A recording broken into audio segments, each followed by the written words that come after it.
Vamos ahora a, el combate contra la pandemia, cómo innova, en este caso, un hospital público para tratar a los enfermos de coronavirus. Estamos con nuestro móvil, Carla Ricciotti. Muy buenas tardes.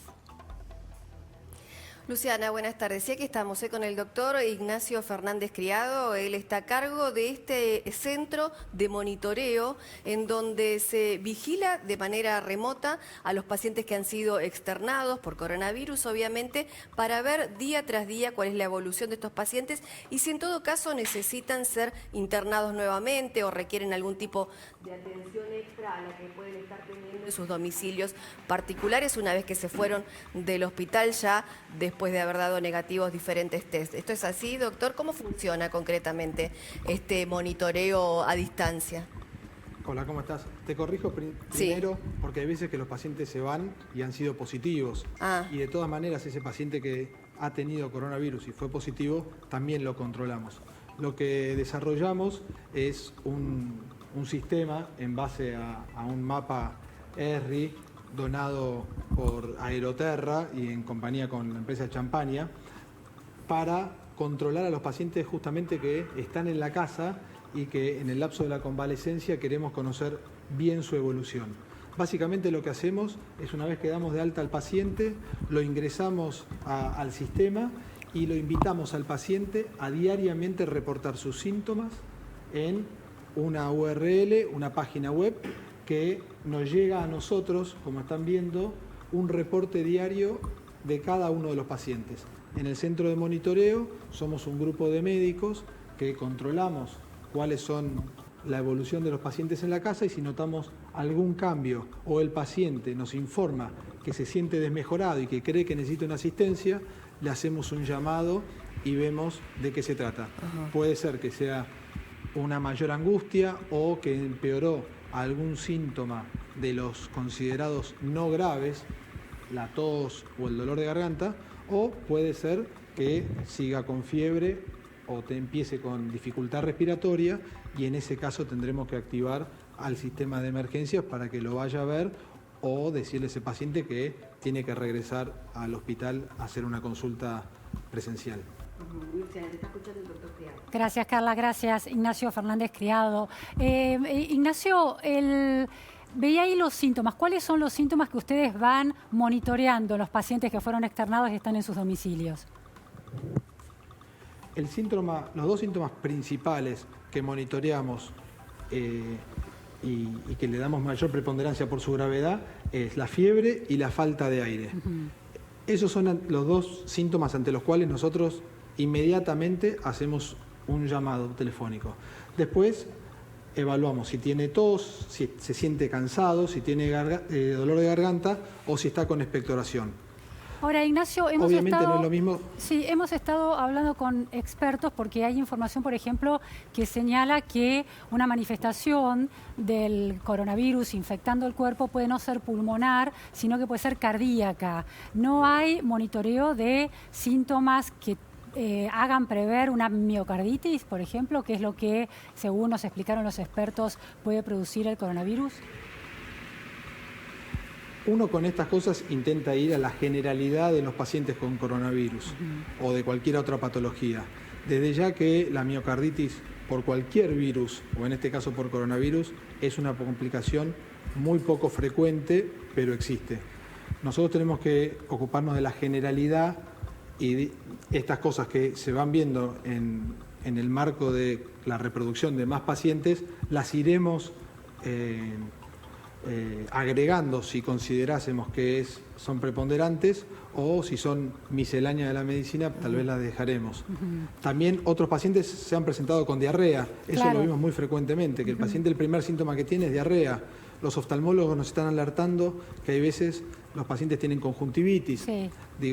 Son un montón de cosas que vamos aprendiendo. Ahora, la experiencia de la gripe y de la experiencia de todos los países que ya tienen un número grande de pacientes indican que estos son los signos y los síntomas que controlar en forma remota. Ignacio, ¿cuántos pacientes por coronavirus han tenido ustedes o tienen, han recibido en total? ¿Cuántos permanecen internados y cuántos han sido externados?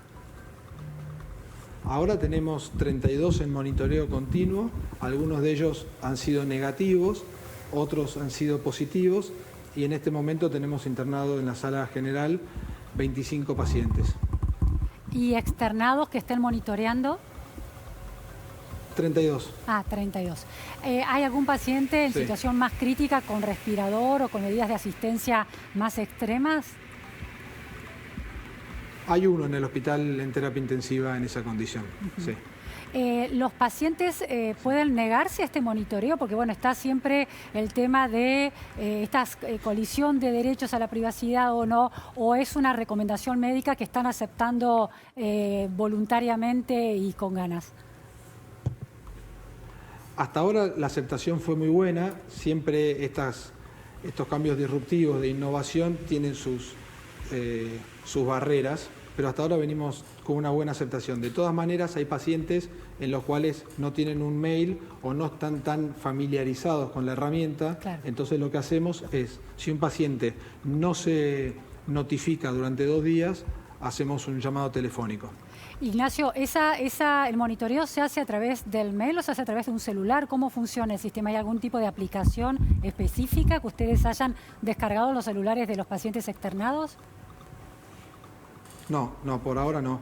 Lo que le llega es un mail, próximamente le va a llegar un mensaje de texto a sus celulares con una dirección de una página web que cliqueando en esa dirección ya les aparece un formulario que es muy fácil, muy entendible, que les pregunta si tiene fiebre o no tiene fiebre, los síntomas que estuvimos repasando y finalmente le hacemos la pregunta final si es que se siente que su salud está mejorando o se siente desmejorado. Claro. Y necesitaría una asistencia.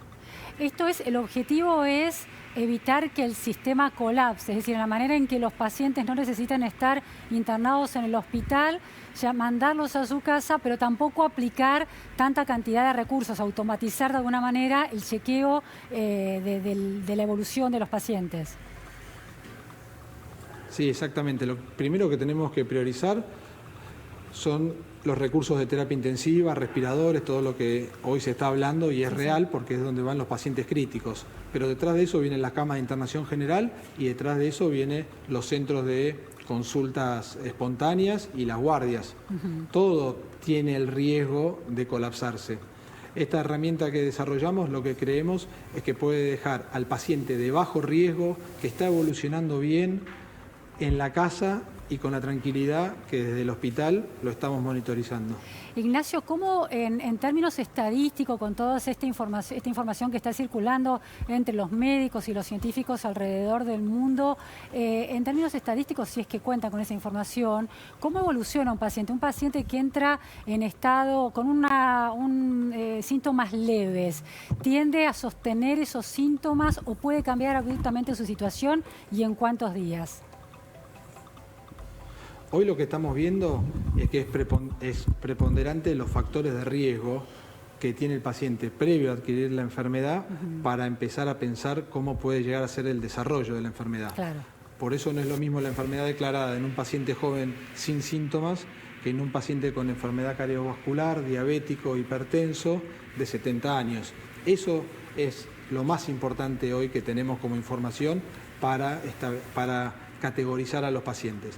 Después la enfermedad, lo que estamos viendo en la gran mayoría y por suerte son enfermedades relativamente indolentes con la posibilidad de complicación como la tienen las gripes. Pero lo más importante es lo que ya tiene el paciente previo a la infección, los factores de riesgo. Ignacio, en relación a los factores de riesgo, porque se habla, por ejemplo, en el caso de las enfermedades cardiovasculares de las personas de 70 años, pero la verdad es que a partir de los 40 y pico, 50 y pico, todas las personas tenemos algún malestar de algún tipo, ¿no? Más o menos grave. ¿Qué significa un riesgo cardiovascular en una persona de 50 años? Porque también, en el caso de Argentina, hemos visto fallecimientos por el COVID-19 de personas de 50 y pico de años. Mira, la sumatoria de factores de riesgo es lo que hace al pretest del paciente.